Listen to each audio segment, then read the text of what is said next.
Hello everyone, welcome to a new video.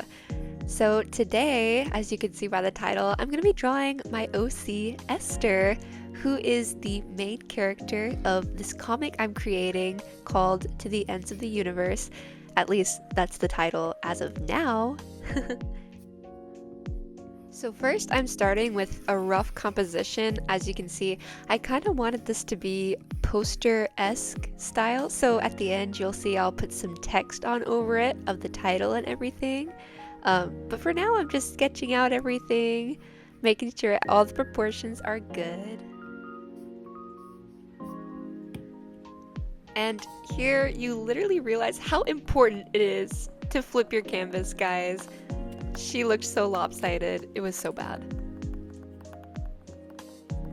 So if you've seen my character before, you'll know that she is space themed. This is a sci-fi fantasy story, and you'll notice that there are a lot of religious and humanitarian themes present here also. So to set the scene for this plot, Earth was deprived of oxygen due to pollution, smog, which caused plants and trees to die out, which caused animals to die out because there was no food to feed them. Humans had to move underground because there's no oxygen on Earth's surface to breathe. So the few humans that were left moved underground, and in order to survive, they had to fabricate their own oxygen through a process called electrolysis, which is making oxygen through water and electricity. The only option for power sources was oil or fuel-powered machinery because there was no sunlight for solar-powered machinery, and the nuclear power plants were abandoned up on Earth's surface. Now, you could argue for a thermal-powered energy source or a hydro-powered energy source, but we're just gonna keep it this way. I might plug these plot holes somehow in the future, but this is all I have right now, so bear with me. Because fuel-powered machinery wasn't renewable, scientists and other humans underground were brainstorming ways and inventing things to try and travel to other planets that are Earth-like in search of these other resources. Luckily, that didn't have to happen because this supernatural being called the One, who's depicted by a bright figure of light, was able to restore life to Earth's surface, reviving plants, giving us flowing water again and animals to eat, and to give us other resources. Now, the way the reader finds out about the history of Earth is through the retelling of Esther's grandfather, who was present when humans resurfaced from the Earth. And through his retelling, he mentions the story of the One.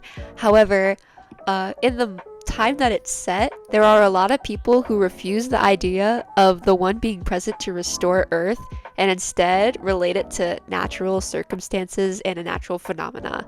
But Esther's grandfather and Esther herself are very passionate about the One being the cause for all of this.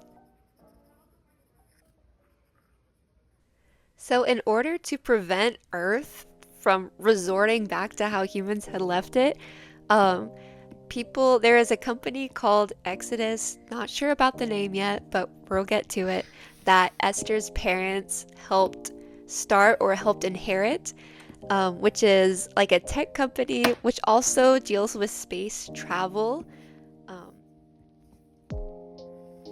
During the time that humans were limited to underground bunkers, a lot of scientists were theorizing and inventing and came up with a way to warp space-time in order to travel long distances in the space-time continuum without actually taking years and years.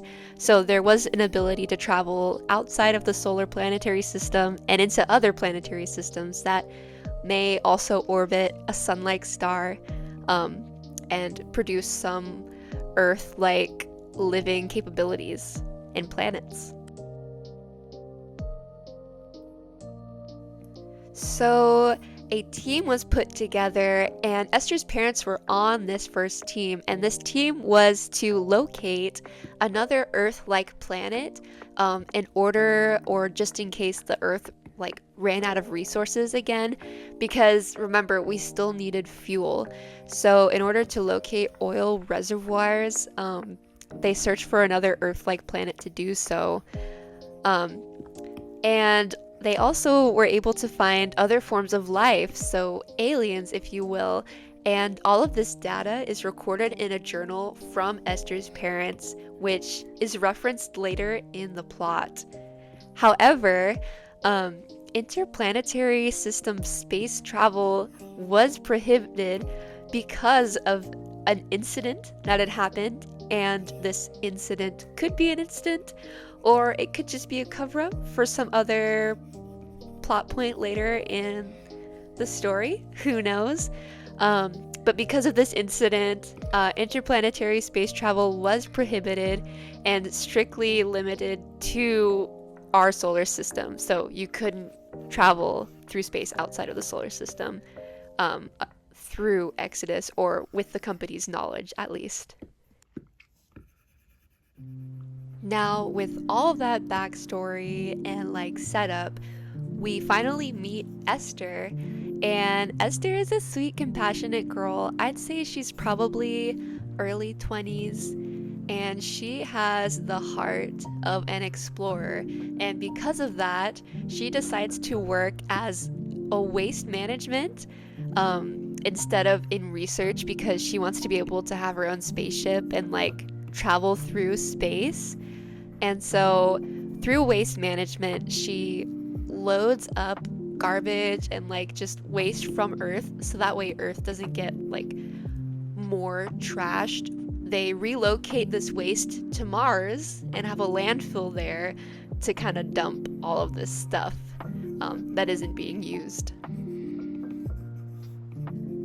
While doing one of her cargo deliveries of waste, on Mars, she meets like this ex-employee conspiracy theorist guy who kind of like is living off grid, and he kind of spills the beans to her about how Exodus, or the company, is actually taking oil from a planet that is like tons of light years away, because Earth ran out of fuel, and the public knowledge actually doesn't know that.